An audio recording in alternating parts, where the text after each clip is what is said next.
Ooh, dollar bill. I love what you're doing to me. Oh, goodness. Ooh.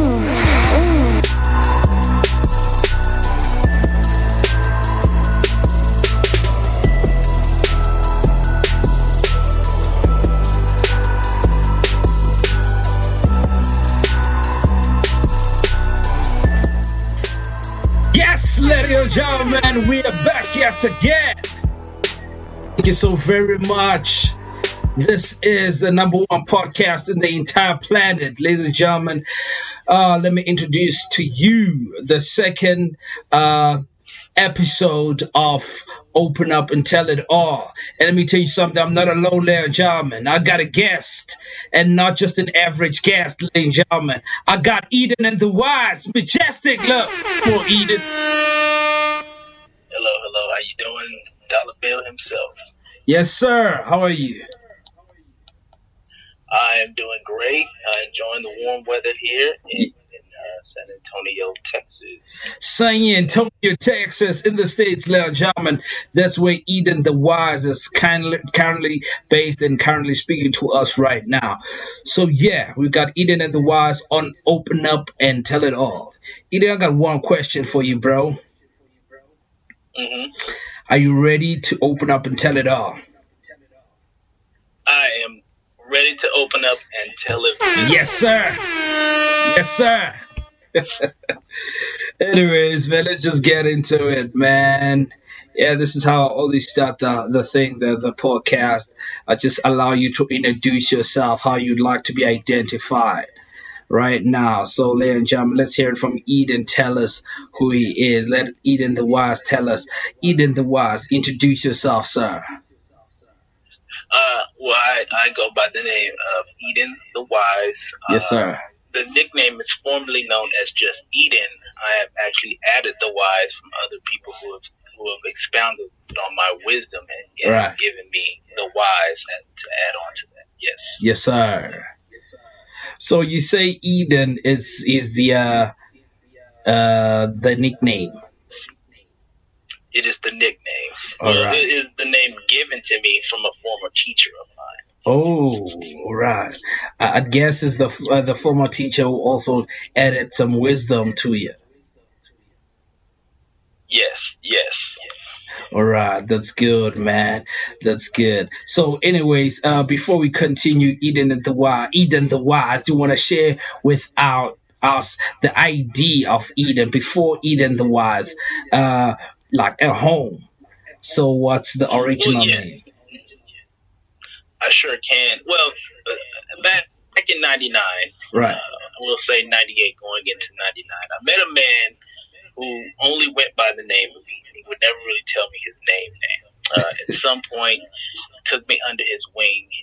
He had told me many things about the world, and Right. he taught me many things about the world. He was a martial art teacher, a master of many things, and when we met, he had taught me many things. And the way we met was kind of, I used to be a homeless man behind a store up the street from my grandparents' house. Right. And he was never really homeless, but he would always ask people, for help, advice, money, etc. And I was always the one that was always helping him out. So one day he said, you know what, I'm going to teach you a lot of things that I know. And so he took me under his wing, and he taught me a lot of things about the world.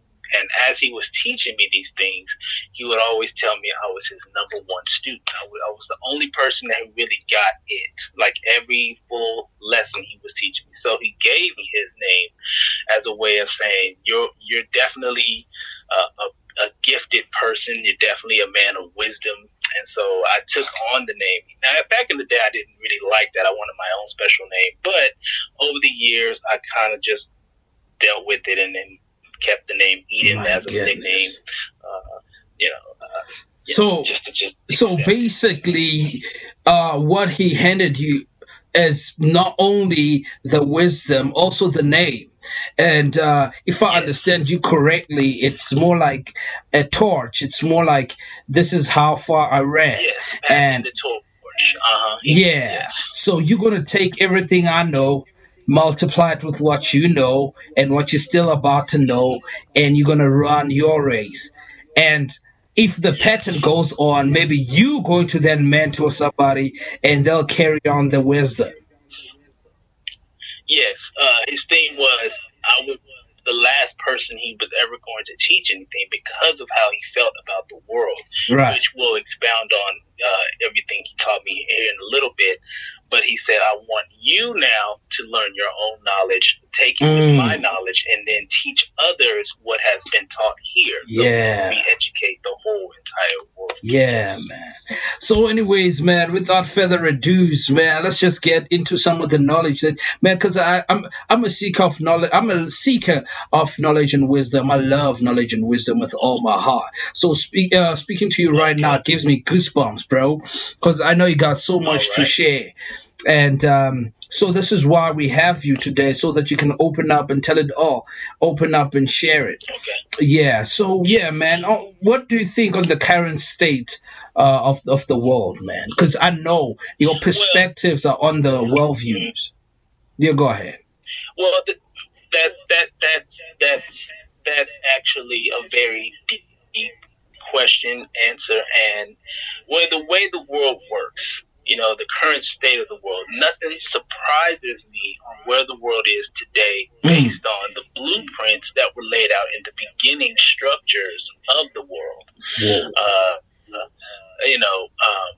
A lot of things we expounded on it or we talked about was there's always reality versus an illusion. The way the world works is it creates an illusion for people to distract them from what reality is in the world. Wait, hold on, brother. You're gonna have to say that again, man. All right, it's gonna get deep. It's gonna get deep. Yeah, you need to say. I need some seconds to actually digest that, man. Please tell me that again. So these systems. Oh no, I'm not. I hope I don't mess up what you said. But now these illusions to distract us of the reality. Yes. There's always has to be an illusion created. Man is based off the concept of hope and understanding. Right. We go through things in life, but and we hope things get better. You know, yes. And as long as we have the hope factor in our lives, we let things go and we don't seek other knowledge. We don't fight against the system. We just kind of go along with everything, hoping things get better. And that's where the powers that be took that concept and gave it to the world as a way of saying, as long as you think things are going to get better, then you're not going to fight us on things getting better. The difference between wait, hold on, bro, man, you're talking some whole lot of deep stuff. You're talking about powers that be, man. So I need you to hold on. It needs to sink in. So the powers that be, they look at the world and say, as long as you still have this thing of hoping things will get better, so you're not going to try to take us out of power or try to fight us in any way. Yeah. Yes. And I'll use you an example, Dollar Bill. Right. You know, at some point in your life, you know, before you got to where you are, before Dollar Bill was Dollar Bill, you had a choice to make. You know what I'm saying? You could have sat there and did nothing and said, you know, I just hope things get better. You know, I'm going to hope things get better. And you sit around and you mope around in your room. Or you can elevate yourself and say, okay, I'm going to teach myself this. I'm going to teach myself that. Yes. And then I'm going to create my own world. Yes. Working hard, create my own atonement to where I want to be in life because of what I have done in my life. The difference again between the reality and the illusion the world has taught us. Yeah. Wow. But now, I want to ensure that I get this properly. So I need to hear from you, man. I need to hear from your knowledge. So when we're talking about the powers that be, what are we really talking about in this context? Okay, let's go to the beginning. If we talk about the powers that be, let's imagine, if you will, a few people, 6 or 7, 8 people max in a room. Let's go 1,000 or 2 years before things ever relinquished. Yeah. You go around the table, you say, what is slavery? Now, you may think of it as a ball and chain or a pickaxe or jail time, but slavery only means a form of control. You want to control mankind. If it was we thought to ourselves, we want to control everybody in the world. Now, we're talking millions upon billions of people.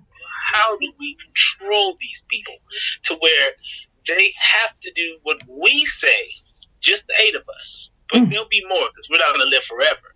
But to control mankind in one power that be, what do? Well, we have to create something called currency, money, rand or dollars or whatever. Now, once you have created currency, then you charge people. You charge taxes, food, water, electricity, things that are natural in the world. We will put a price tag on that. So if you want to live, if you want to somewhat survive, you will need this, whether it be whatever your currency is, my currency, wherever in the world you live. Currency dictates the world because you can't eat, sleep. And that's the illusion they created. If you want to survive in the world, you need this to survive. Talk, brother. Sure. So this... Yeah, that's where we come with the powers that be. That's how they were formed. And look at us now. And tell me, there's no country, there's no state under the sun that doesn't have a currency or that doesn't use a currency as a form of exchange. Yes. Now, if we go back just a little bit, just a little elaboration. We go back to America. If you've read the history of America, there were Indians here. Now, they were well off. They hunted for their food. They didn't need currency because, on a bow and an arrow, you hunt down your food for free. There were rivers everywhere. So they never were thirsty or hungry.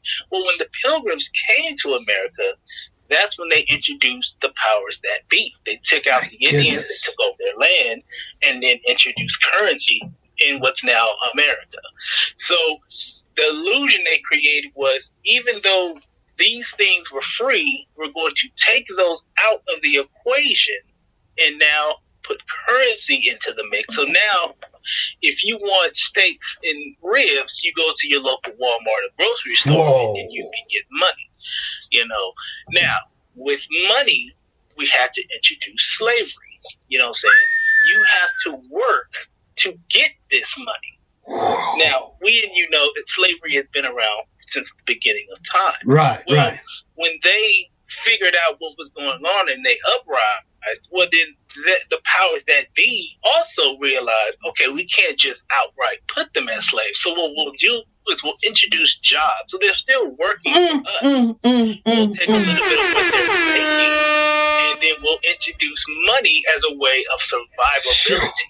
You have to work to survive. You have to work to eat, pay electricity, drink water. And these are things that are 90% around us on the very planet we live on. Sure. Brother. Nah. Yeah. Yes. I'm going to be the first one to actually check out this podcast. Because half of the stuff you're saying, bro, they need some seconds for them to sink in. But anyways, continue, bro. Please share the wisdom. So now we are all in this trap now. Share the wisdom. Yes. Then this is what my master taught me growing up. He says, in order for man to control a world, now we're not talking about a plantation of 8, 10, 12 people, 20 people they're modern day slavery as we know. We're talking about certain powers that be that wanted to control the world. Wherever you spend your money, it goes back to the source. So if I spend my money at my local grocery store to get groceries, food for the kids or whatever, those taxes will then make its way up to the government. Eventually, all people have to pay taxes, even companies, people, or whatever. Regardless of what you spend, everything you've just they've given us, eventually will go back to its source, to where they now don't have to pay for anything, and you now live your life working to survive. So you'll have a group of people who are what I call the powers that be. They don't have bills, they don't have to worry about anything, because now we put a system in place to where you now pay everything and we now pay nothing. And that's the difference between the slavery aspect versus the powers that be. This is how you control a planet, Sure. on a bigger scale. This is how we control planets, And this blueprint, I believe, has been around since the beginning. I'm a true believer, just a theory, that the world is way older than what we think it is. It could be over 1 million years old. And every single time it resets due to wars and the fall of man, the blueprints stay with the powers that be. So let's say, for example, we have a World War III, and everybody gets taken out by nukes or whatever. There will be a set amount of survivors who will hide in safe places, and they will reset the world knowing this blueprint. Once we introduce currency, we now hold the power. We'll repopulate the world. There'll be more people in the world. We'll redo everything. But this is how you maintain power to control a world. Once you've introduced the money, people will now be forced to make decisions. Either I will work to survive. If you want a nice house, you want a nice car, you want nice things, you want the best of the foods, well, you have to get a job, or you have to be successful. You have to be an athlete. The more money you're going to make, the better off you're going to be, which is the illusion that they're going to create. Or you can take your chances, get you a tent, live out in the woods, hunt for your food. Everything will be free, no bills. You'll be out of the system we put into place, but eventually we're going to take out those woods and build houses and businesses there. So, it's just how the powers that be control mankind. See what I'm saying? Sure. And that's a lot to take in, bro. Yeah. Sure, that's quite a lot to take in. So, how does, because then I feel, like you said, then it will be on the west side of the world. Then how does it make it to Africa? Well, this is the thing. Now, this is the next part we're going to talk about when it comes to control. How does people get away with this? How does it flow throughout the world, as you say? Right. How does now that we can clearly see what's going on, now we can see how they've been able to do this. Well, this is where I come into place, where I have expounded my own knowledge, and I said, well, let's look at the yin yang symbol. If people can see, they see my name has the yin yang symbol with ice and fire. Now, this is where the balance would come into place. In order to control people and get away with such things, you have to give them hope. You have to introduce the hope factor so that people are distracted by the illusion. Now, how do we introduce the hope factor? Well, that's where politics come into place. Here in America, in other places may have the same. Here in America, there are Democrats and Republicans, blue and red. Right. Chose that symbol. What the job is, what the goal is, to make people feel like one side of the politics is for you and the other side of the politics are against you, even though both sides are technically against you in the same goal. No, hold on. Hey, hold on, sir. No, hold on. Sure. Hey, guys, forgive me. I'm a South African. So tapping into such knowledge, it's an experience. Hold on. Whoa. Hey. Go ahead. Take it in. Hey. I need some seconds to take this in. Hey. Okay. We're going to rewind a little bit because I need you to say that again. My goodness. Ladies and gentlemen, we got Eden and the Wise in the building. And he's throwing some bombs everywhere. Woo. Yes, sir. Continue. And so, yes, and this is why politics has to be, formed, because when you go back to America, we didn't always have government. And government wasn't introduced until the 1700s because people were losing the fight. The powers that be were actually losing their fight. Even though it was still based on the same rules, there was still really no hope then. But they were kind of losing control because people started thinking to themselves, I don't have to do this or have to do that. So when government was made, when you have now governors, mayors, presidents, dictators, or whatever is in Africa, prime ministers, these people had to be in place. These are what we call the taskmasters. These are the ones that the powers that be assigned to say, okay, as long as, we'll go with examples, President Trump, I'm sure you've heard about him, Right. and we have President Biden. Now, they both have the same goal: distract mankind, make them feel as if you elect me, I'm going to make your life a lot better. You know, Right. I'm going to make things so good for you. If you pick me, I'm gonna lower taxes. I'm gonna make it to where you make more money. Now, keep in mind, we've already talked about the concept of money. We now know money is the form that controls people. So if I'm promising you more money, I'm only promising you more control. I'm only promising you that you're going to get the things you want out of life if I just give you things that you need or that you want, you know. And so politics had to be introduced in order to distract people from learning the knowledge that they're under. You know, you're always going to be controlled, because then I'm going to think to myself that, well, if I vote for this guy, then my life is going to be better. You know what I'm saying?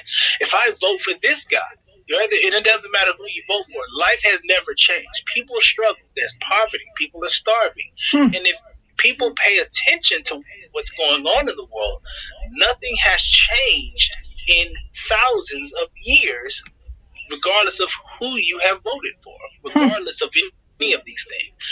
And we're going to introduce religion also into this aspect, but we're just going into politics right now. So that's how you've been able to control for this long. You've made people think they have to go one way or the other, but nothing has ever changed. We're still under the same lock and key of slavery. That's a mouthful, brother. That's a serious mouthful. Wow. And I like those practical ideas. So what I'm actually getting here, then, the system of the powers that be then sets up and employs government.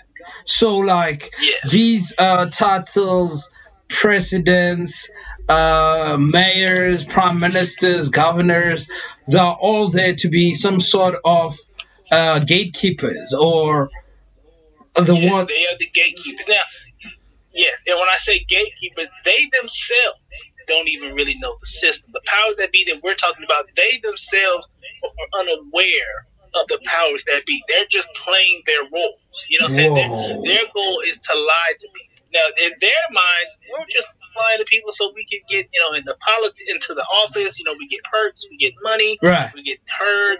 But what they're really doing is they're doing the bidding of the powers that be. Now, the powers that be have already set this into motion. As long as you think there's hope after you voted for this guy, even if you're suffering, you're going to still vote for this guy. You're going to support this guy. And then you're going to blame the other side for your problems. You're not going to say, wait a second, he didn't even fulfill his promise. No, it wasn't his fault. It was the other guy's fault. They made life so bad for us, so this guy can't change anything. And that's where you have now created the illusion of, regardless if I do my job or not, you're going to support me, whether I'm a Democrat or Republican. You're going to support me irregardless, because now you have blamed not the system, but you have blamed my enemy. Whoa. And so we create enemies out of people, so that way the guy that you hate, I might like, and the guy that I hate, you might like. And so that way we're not blaming the powers that be. No, we're just blaming ourselves. Next thing, we start hating on each other. The guy that's suffering next to us. My goodness. Oh, this is hectic. So let's take it a step deeper now. Let's go a little bit deeper. Does religion also take part in the bigger picture, or in this whole puzzle of the pictures of running the world system from the powers that be? Yes. Religion absolutely plays a deep role into this, because now, when you introduce heroes and villains, when you introduce the hope factor, now we have to give them something to hope for. Now, this is the other aspect of the opposite of politics, but still the same strategy. Now, I'm a devout Christian. Yeah, I do believe in Jesus and everything else. But then there are evidence that this is not an actual religion. There are facts that we were deceived when the Bible was written. There are facts that the Muslim faith is not real. There are facts Whoa. that the Buddhist faith is not real. Because Whoa. what religion now has introduced is the key factor in hope. The deepness. Go ahead and soak that in real quick. We're going to elaborate on this on a deeper level. Wait, hold on. You need to slow down a bit because I'm trying to... Bro, you're too quick, bro. So I'm trying to catch this. Go ahead. Take a... Yeah, man. I'm trying to catch this. Whoa. So none of this... So these evidence... This all of this was conscripted for human to be part of human control. Yes. Oh, yes. Now, let me ask you a logical question. Right now, if there was a man-sized tiger outside your door, he was messing with your yard, get in your yard, messing with you, but you go out there and fight him barehandedly to get him out of your yard. Had I had something? No, I won't, bro. I have to go out and get something to like, hey, brother, get out of here. What? No, bare hand. Oh, but let me ask you this. Would you jump in front of a train, put your hand out, and think, I can stop this? No, hell no. Why wouldn't you do that? Because of what? The fear of dying. The fear of, if I do this, well, I'm not going to live anymore. It's game over. It's game over. You try to stop a train? Yeah, you try to stop a train, man. You get into train tracks. It's game over. Just anything that puts fear in your heart is what I'm getting at. Whoa. You know, what the powers that be figured out is fear controls man, and that's what. Wait, hold on. Fear controls man. Go ahead. Wow. Fear controls man. Mind, yes. You said. Mind or man? Yes. Oh, yeah. Fear controls man. Now, the powers that be sat around and said, fear, people are afraid of death. They're afraid of what happens after death. So what we do is we're going to create many forms of religion. Let's say you're not Christian, so we'll go with Buddhism. Let's say you don't believe in Buddhism. Well, we'll go Muslim. We'll figure out every aspect of religion until you're baked in it. Now, where is religion formed as a weapon? Now, let's go with the real religion, because remember, it's reality versus illusion. Okay? Back in the Bible days, if we go back to the Old Testament, money was never a factor into anything. If you traded your goats, your sheep, when they talk about your tithes, they never really meant currency. They meant like if you had 2 sheep and I had an ox, well, I would trade you my ox for your 2 sheep. And when they made it, we would do an exchange for, it was your belongings. If I had a shirt and you had a pair of pants, I would give you my shirt for your pair of pants if I needed it. Then we took religion and said, well, how can we control people with this? Well, what we'll do is we'll tell them, if you don't pay money to the church, then you'll go to hell. Well, what is hell? Well, let's make this thing hell up. Well, it's a lake of fire, and you got to burn forever. You know what I'm saying? And because you didn't pay your money, that's why you're here. So that way, when they make this money, we'll take 10% of what they made, and we become more powerful. Now, you look at these preachers today. Now, I don't know how it is in Africa, but when you look at these American preachers that with these mega churches, bro, it's bad in Africa, bro. Bro, it's super bad. Houses and all this stuff. Huh? Super bad in Africa, bro. I can tell you that for free. It's very, very bad in Africa. Oh, preachers, like every corner there's a church. And some of them, now majority of them have ATM machines inside, bro. Oh Lord, we're not even there. We ain't got no. I mean, we do, but I haven't seen one in the church yet. But see, that's where you change now the concept of religion. You've taken hope that we discussed earlier. You've taken fear. Now you're a part of the blueprint that the powers that be have set up. You want money because you need to survive. So what Right. do you do as a taskmaster? Well, you say, I want a set percentage of your money that you've made. Now I don't have to pay my bills. I have your money now. And if I get enough people in my building paying me their 10%, well, guess what now? I paid the church note. And now I paid my own note. I can get a fancy car. I can get a fancy jet. I can get all these fancy things because now I know the blueprint that the powers that be have set up. And now you're giving me your money that you worked for. Now you're giving a little bit to the government. You're giving a little bit to the church. And now guess what? Now you have created your own problems in life because now the money you've made, you now no longer have because you had to give it to your religion or your government. And now it creates the aspect illusion of, well, if I vote for this guy, he'll give me more money. And so now you can kind of see how man has put themselves in this system that was created for themselves, against themselves, and that's how the world goes around. That's how the world is now shaped. So in essence, what we're actually doing, we're actually funding our own oppression, our own subjugation. Yes. Yeah. And where it starts is, where religion is, where it talks about envy, it talks about pride, it talks the 7 deadly. You know, if I look over and this guy has all the nice things, I want those nice things. Well, how do you get those nice things, Eden? Well, now I have to go get a good job. Right. When you get that good job, you've now entered yourself in that system that was introduced in the beginning of time. So now what I'm going to do is I'm going to benefit. Yes, you know, I'll get the good job. I'm going to benefit. But then guess what? Powers that be are also going to benefit. They're going to get my taxes. The church that I belong to, they're going to get my tithing. Yeah. So now the system that was put into place now sets the powers that be to where they now no longer have to do anything. I can live rent free. I can do whatever I want, which is real freedom. I don't have to pay for anything. These guys are giving me all their money. And so that's the difference between the illusion that was created in the world versus the reality that was created My in this world. goodness. No, one thing I can tell you, this interview won't end today. We're gonna have a part 2 of this because I'm enjoying this because it's very much enlightening. You know, a whole lot of people need to hear this. They need such wisdom, and this system has been in place everywhere.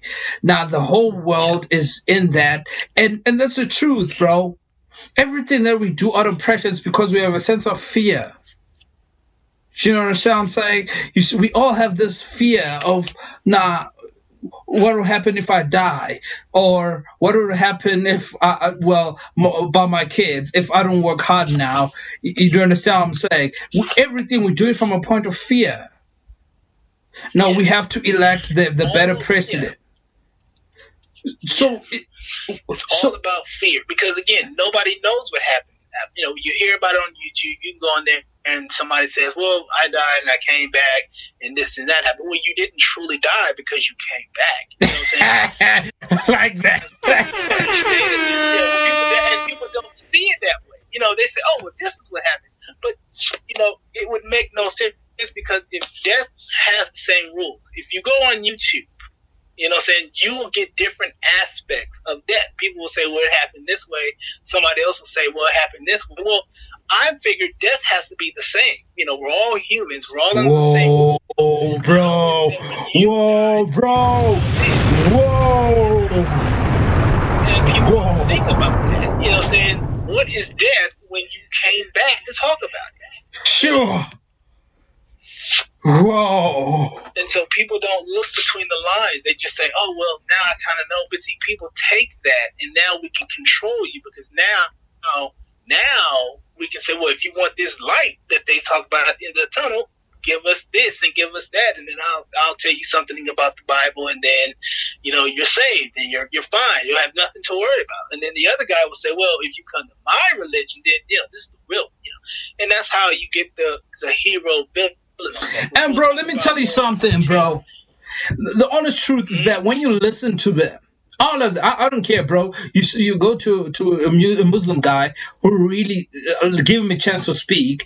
If you do give him a chance, you'll really think religion is. Islam is the the right religion. You listen to a very good Christian preacher preach a good sermon. I tell you, you really think no, Christianity is the correct religion, and the rest is just whatever it is. And when you listen to Buddhist commentaries and commentators, I'll tell you, bro, you'll buy into it. And it will all of them sell one thing, and that's complete and total freedom, which is what as human beings we want. Yes. Well, and that's where mankind, and I use the word mankind because right. It's a powerful thing. It covers everybody. It covers Earth. Right. The goal is to control mankind. It's not, we can't just wake up tomorrow morning, Dollar Bill, and say we control the world. It takes time. This took years to perfect. This took thousands of years to perfect. It's just a sneak peek of what part 2 is. Just a sneak peek of what part 2 is. My goodness. Yeah. No. If we take the name Jesus at face value, the Greeks wrote the New Testament. The same Greeks that wrote the New Testament, who translated it were so, are the same Greeks that believe in multiple gods. If you go with the Old Testament, it speaks of only worshiping one God. So if you think about it, if you put the knowledge to it, well, if a Greek wrote this book that we are studying from, and we know what they believed in. They believed in Methuselah. They believed in Zeus. In Zeus, yeah. Hercules. Different gods for different things. Right. Now, these are the same guys that are saying, believe this, what we wrote to you. My goodness. We'll talk and the second part is coming. I cannot wait for it. But just maybe in closing as we wrap up, because this is so incredible and very important.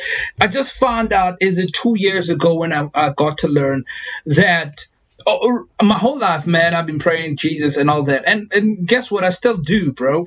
But guess what? The letter J in English came 500 years ago. And Jesus was on earth, according to the records, about 2,000 years ago. So then the question would be, if then the letter J only was introduced 500 years ago, so what was Jesus called? And why all of a sudden his name was changed? The story could very well be true, and I do believe a man did die for our sins. I do believe that. But was his name Jesus? That's another thing, bro. Yeah. If you take the Hebrew Bible, there's no letter J. Check that. You see? It wasn't even invented until 500 years. So how did you come up with that name? See what I'm saying? Yeah, then what are we now? It goes back to mind control and man control, like as you say, the mankind control. Because now, what are you really now pushing us towards? What are you directing our focus? Why are you removing us from the actual name to the exactly? And if you look at in us Bible scholars, if you go to the last book of the Bible, right, it says specifically, I will deceive many nations in my name. I will come and I will open churches in my name and deceive many nations. Whoa. It's almost as if it's bragging on itself to say, we're going to set up the system that we just talked about, and we're going to deceive mankind into thinking that you have to do X, Y, and Z to get to heaven or wherever. Whatever you believe in your specific respective religions, in order to get peace, which we've now created chaos in this world. But in order to give you peace, you now have to listen to everything I say, do everything I say, because that's our form of control. My goodness. You know what? I cannot wait for part 2, bro. We're going to have you back here. And I think, in fact, of just maybe, apart from just part 2, you have to be a regular here on Open Up and Tell It All, man. I'm so happy to have you. In this short space of time, man, I've just learned a lot, bro. Whoa, this is deep. Yes, yeah. This is deep, bro. A big shout out, man, to the guy who mentored you and mastered, hand over your master who handed over the knowledge. Brother, thank you so very much. I really appreciate you so very much. I appreciate being here. Yeah, I appreciate it. Yeah, it's a privilege being in Dollar Bill's presence all the time. Yes, sir. It's always a blast. Thank you so very much, man. Thanks for joining me. This was the second episode of Open Up and Tell It All. Thank you so very much to Eden the Wise. Majestic love to each and everybody. And check us out on YouTube and everywhere else. Facebook, Instagram. We're going to have this. We're going to push it as well on TikTok. I had Eden and the Wise Lounge jamming. Let's show Eden some love. Thank you.